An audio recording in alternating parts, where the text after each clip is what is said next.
찬양하겠습니다. 너 성결케 위해 늘 기도하며 너 주 안에 있어 늘 성경 보고 온 형제들 함께 늘 사귀면서 일하기 전마다 너 기도하라.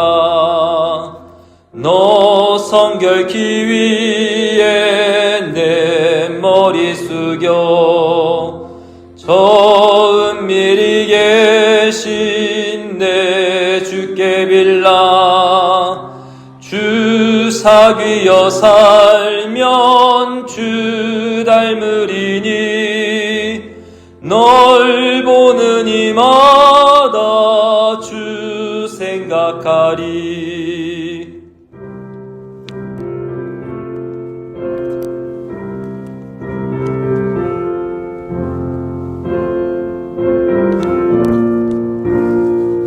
너 성결케 위해 주 따라가고 너 성결케 위해 주 따라가고 일 다급하여도 당황치 말고 참 즐거울 때나 또 슬플 때나 너 주님만 믿고 늘 따라가라. 너 성결케 위해 늘 기도하며 내 소원을 주께 다 맡기어라. 너 성령을 받아 주 섬겨 살면 저 천국에 가서 더 잘 섬기리. 아멘. 오늘 하루 한 장 성경 읽기에 의거해서 6월 30일 열왕기상 11장 살펴볼 텐데요. 11장 1절로부터 13절까지 보겠습니다. 구약성경 페이지 531페이지 열왕기상 11장 1절로부터 13절까지 보겠습니다. 우리 함께 11장 1절로부터 13절을 합독하여 천천히 함께 읽도록 하겠습니다. 11장 1절로부터 13절 합독하겠습니다. 시작. 솔로몬 왕이 바로의 딸 외에 이방의 많은 여인을 사랑하였으니 곧 모압과 암몬과 에돔과 시돈과 헷 여인이라. 여호와께서 일찍이 이 여러 백성에 대하여 이스라엘 자손에게 말씀하시기를 너희는 그들과 서로 통혼하지 말며 그들도 너희와 서로 통혼하게 하지 말라. 그들이 반드시 너희의 마음을 돌려 그들의 신들을 따르게 하리라 하셨으나 솔로몬이 그들을 사랑하였더라. 왕은 후궁이 700명이요 첩이 300명이라. 그의 여인들이 왕의 마음을 돌아서게 하였더라. 솔로몬의 나이가 많을 때에 그의 여인들이 그의 마음을 돌려 다른 신들을 따르게 하였으므로 왕의 마음이 그의 아버지 다윗의 마음과 같지 아니하여 그의 하나님 여호와 앞에 온전하지 못하였으니 이는 시돈 사람의 여신 아스다롯을 따르고 암몬 사람의 가증한 밀곰을 따름이라. 솔로몬이 여호와의 눈앞에서 악을 행하여 그의 아버지 다윗이 여호와를 온전히 따름같이 따르지 아니하고 모압의 가증한 그모스를 위하여 예루살렘 앞산에 산당을 지었고 또 암몬 자손의 가증한 몰록을 위하여 그와 같이 하였으며 그가 또 그의 이방 여인들을 위하여 다 그와 같이 한지라. 그들이 자기의 신들에게 분향하며 제사하였더라. 솔로몬이 마음을 돌려 이스라엘의 하나님 여호와를 떠나므로 여호와께서 그에게 진노하시니라. 여호와께서 일찍이 2번이나 그에게 나타나시고 이 일에 대하여 명령하사 다른 신을 따르지 말라 하셨으나 그가 여호와의 명령을 지키지 않았으므로 여호와께서 솔로몬에게 말씀하시되 내게 이러한 일이 있었고 또 내가 내 언약과 내가 네게 명령한 법도를 지키지 아니하였으니 내가 반드시 이 나라를 네게서 빼앗아 네 신하에게 주리라. 그러나 네 아버지 다윗을 위하여 네 세대에는 이 일을 행하지 아니하고 네 아들의 손에서 빼앗으려니와 오직 내가 이 나라를 다 빼앗지 아니하고 내 종 다윗과 내가 택한 예루살렘을 위하여 한 지파를 네 아들에게 주리라 하셨더라. 아멘. 함께 따라하십니다. 오직 예수님, 하나님의 은혜와 평강이 충만하기를 소망합니다. 네, 아멘. 오늘 우리가 함께 살펴볼 하나님의 말씀 열왕기상 11장에 대한 내용을 통해서 무엇이 우리의 마음을 가져가는가라고 하는 좀 주제로 짧게 말씀을 살펴보고 함께 기도하기를 원합니다. 사실 여기 앉아 계신 분들도 그렇지만 저도 위인전을 읽을 때가 아니고는요, 사람의 어떤 인생을 평가할 때 그 사람의 어떤 대단한 부분을 이야기하기보다 그 인생의 마지막을 유심있게 살펴보게 됩니다. 아무리 그 사람이 화려하게 인생을 살았다 하더라도 인생의 마지막이 무너졌다면 그 사람의 삶을 성공적이었다 혹은 존경할 만하다라고 이야기하기는 어려울 겁니다. 반대로 시작은 미진했지만, 시작은 어렵고 부족했어도, 또 별 볼 일 없었어도 그 마지막을 아름답게 마무리하고 맺었다고 이야기한다면 우리는 그 인생을 함부로 연약했다, 부족했다라고 하기보다 성공한 인생 또는 아름다운 인생이었다라고 평가할 겁니다. 그런 의미에서 오늘 우리 이 본문에 나온 흔히 우리가 지혜의 왕이라고 부르기도 하고 또 여디디야, 하나님의 사랑을 받은 자라고 불렸던 솔로몬에 대해서는 어떻게 바라봐야 할까? 그는 분명하게도 하나님께 지혜를 구했던 왕이었고 하나님의 성전을 건축했고 오늘 본문에도 나와 있다시피 하나님께서 2번이나 직접 솔로몬 앞에 나타나시기도 했었습니다. 성경은 그의 지혜가 동방의 어떤 사람들보다도 뛰어났다라고 평가하고 있죠. 인간적으로 생각하면 솔로몬에 대한 이야기를 하면 실패 혹은 절망 혹은 그에 대한 평가가 이상하다라고 이야기한다면 동의하기 어려울 수 있습니다. 근데 오늘 우리가 읽은 11장의 내용만 놓고 보면요, 우리가 바라봤던 그 시선은 완전하게 달라질 수밖에 없습니다. 오늘 11장 1절에 보니까 뭐라고 이야기가 나오던가요? 11장 1절을 우리 다시 한번 읽어보면 좋겠습니다. 11장 1절입니다. 시작. 솔로몬 왕이 바로의 딸 외에 이방의 많은 여인을 사랑하였으니 곧 모압과 암몬과 에돔과 시돈과 헷 여인이라. 아멘. 성경이 솔로몬에 대해서 평가하는 게 잘못됐다, 죄를 지었다 라고 이야기하기보다 사랑했다라고 얘기를 합니다. 근데 그 사랑이 하나님이 아닙니다. 이방의 여인들을 사랑했다라고 기록을 합니다. 왜 이렇게 작성을 했을까? 그리고 그 이후의 내용들을 살펴보면 왜 솔로몬은 이렇게 추락할 수밖에 없었을까? 하나님께서 보시는 죄는 도대체 무엇이기에 성경은 또한 이렇게 우리에게 기록하고 있을까? 곰곰이 생각해 보니까 하나님께서 보시는 죄라는 게 그 행동, 그 나타난 어떤 현상 이전에 뭘 사랑하는가에 초점을 맞추고 있다라는 것을 보게 됩니다. 오늘 본문은요, 저희에게 솔로몬의 실패를 통해서 죄를 졌어, 죄가 나타났어가 아니라 먼저 우리의 마음이 어디를 향하고 있을까에 대해서 이야기해주고 있는 것 같습니다.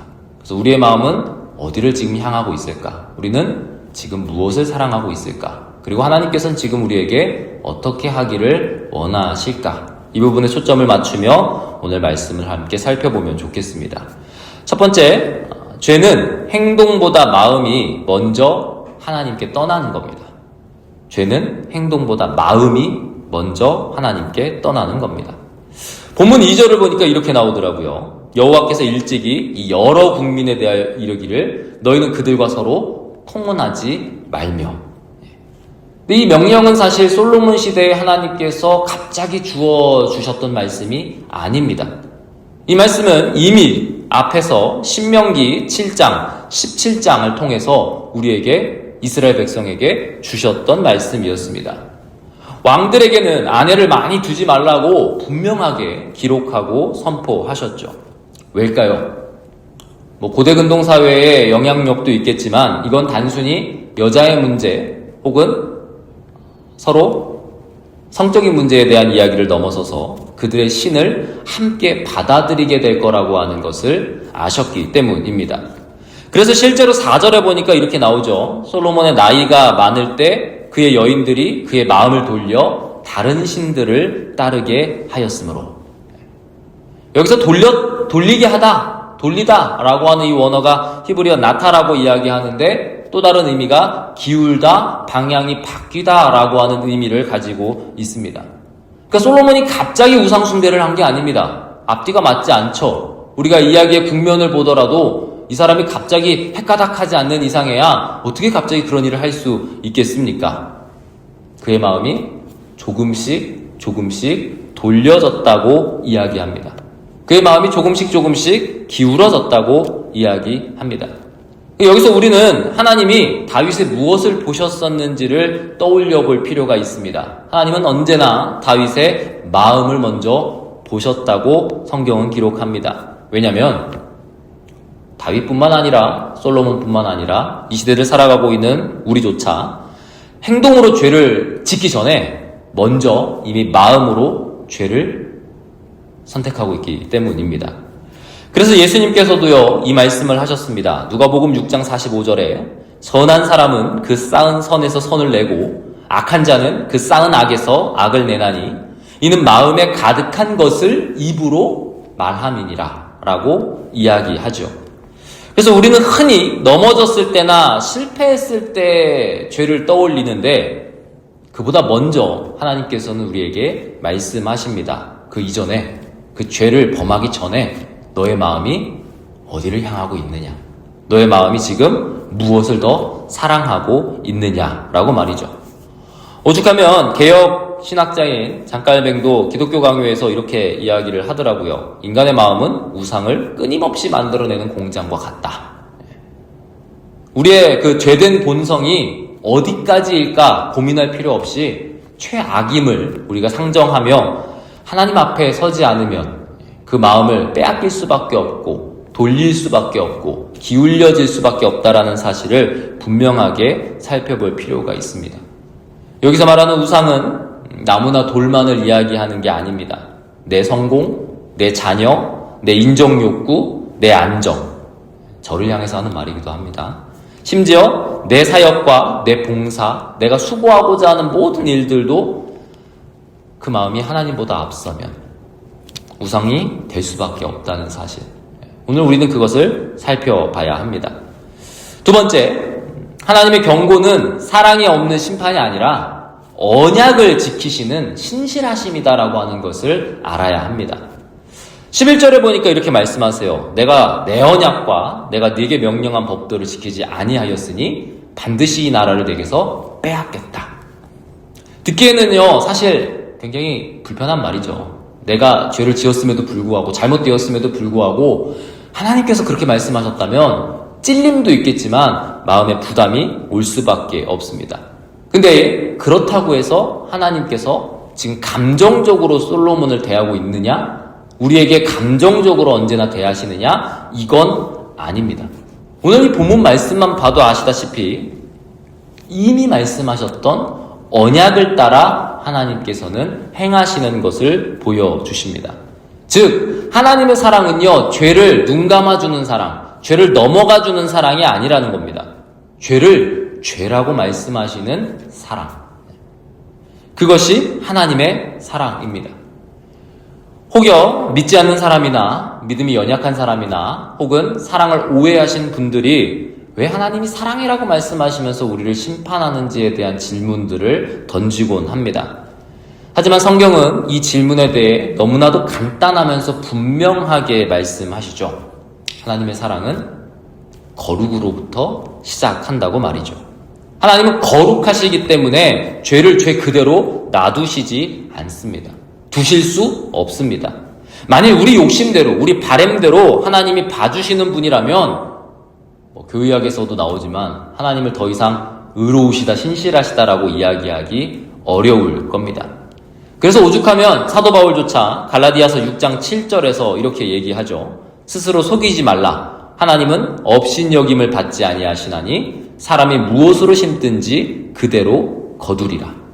불편한 말씀인데 하나님의 심판에 대한 시선에서 보면 이건 하나님이 즉흥적으로 너 잘못했으니까 내가 감정을 쏟아낸다라는 그런 의미가 아니라 하나님의 거룩한 성품을 나타내는 표현입니다. 그래서 오늘 솔로몬에게 주신 경고는요, 또 오늘날 우리에게 주시는 경고들은요, 난 너 싫어, 나 화내, 이런 어떤 하나님의 감정적인 것을 나타내고자 하는 것이 아니라 돌아와라. 그 자리에서 돌아와라. 내가 너를 사랑하여 지금 이렇게 이야기한다. 나는 죄를 가까이 할 수 없는 존재다. 라고 말씀하시는 애절한 요청이라는 사실을 분명히 아셔야 합니다. 청교도인 토마스 왓슨도 회개의 교리라고 하는 책에서 본인이 이렇게 얘기하더라고요. 하나님의 경고는 죄인을 멸하기 위해서가 아니라 죄인으로 하여금 회개하게 하기 위한 하나님의 자비다. 라고 말이죠. 우리의 그 모습 가운데 하나님을 떠나 있거나 방향이 잘못되어 있는 부분들이 있습니까? 사실 묵혀둘 것이 아니라 그 즉시 회개하며 돌이켜 그 마음을 하나님께 올려드릴 수 있는 저와 여러분이 되었으면 좋겠습니다. 마지막 셋째, 하나님은요, 그럼에도 불구하고 심판 가운데에서조차 그 언약을 포기하지 않으세요. 12절 13절에 보니까요, 하나님께서 이 나라를 찢어버리겠다고 말씀하시는데 이렇게 또 말씀을 하시더라고요. 내 종 다윗을 위하여 이러이러하겠다. 내 종 다윗을 위하여. 놀라운 사실은 지금 대상은 솔로몬입니다. 그 이야기를 듣고 있는 사람은 솔로몬인데 그럼에도 불구하고 다윗에 대한 이야기를 하세요. 내가 이렇게 하겠다. 근데 이렇게 할 것은 내 종 다윗 때문이다. 여기서 하나님의 어떤 신실하심, 이루어가심에 대한 내용을 살펴볼 수 있습니다. 사람은 언제나 약속을 지키는 존재가 아니죠. 언제나 깨뜨리는 존재라고밖에 말할 수 없습니다. 근데 하나님은 자신의 약속을 언제나 지키시는 분입니다. 그리고 이 약속은 사실 다윗의 어떤 시대, 솔로몬의 시대, 그 이후의 어떤 열왕들에 대한 시대에서 끝날 것이 아니라 결국 신약을 통해 다윗의 자손으로 오실 예수 그리스도에게까지 이어지게 되죠. 솔로몬은 분명히 실패했습니다. 다윗도 성공했다라고 말하기 좀 어려울 것 같아요.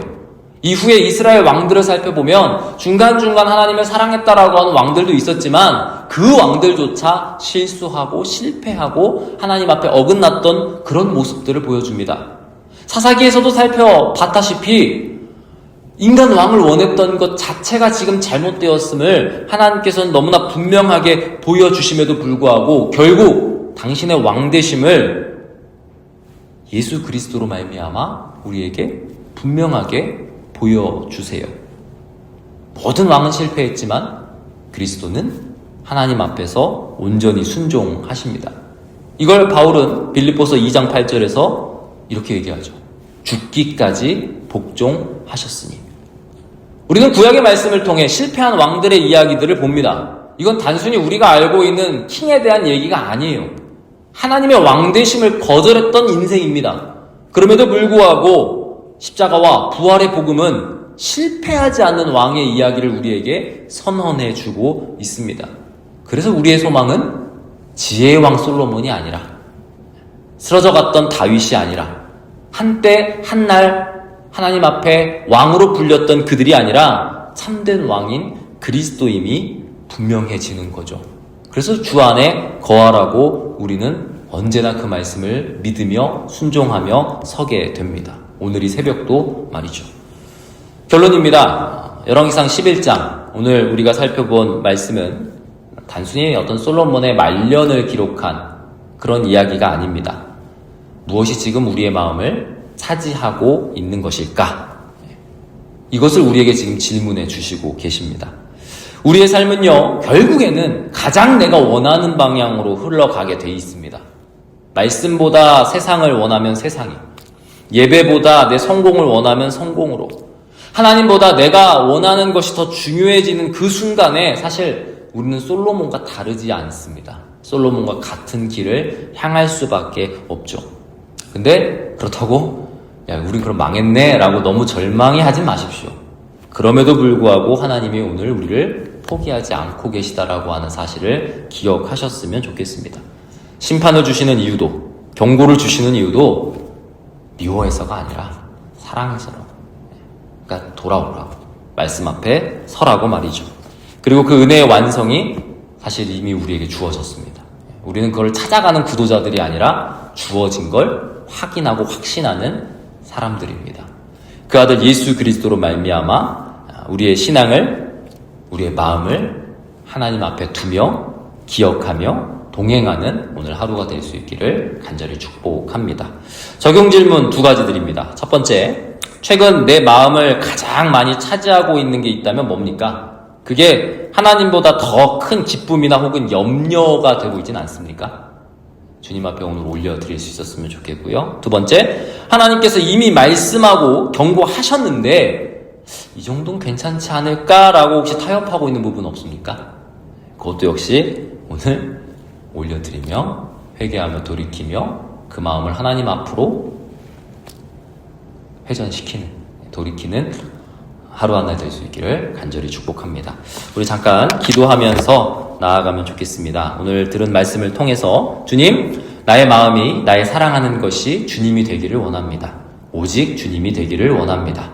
우리가 수요 예배 때 기도했던 것처럼 주님을 알기 원하며 주님이 나의 모든 것이 되기를 원합니다.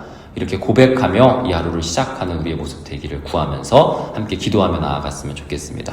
함께 기도하겠습니다.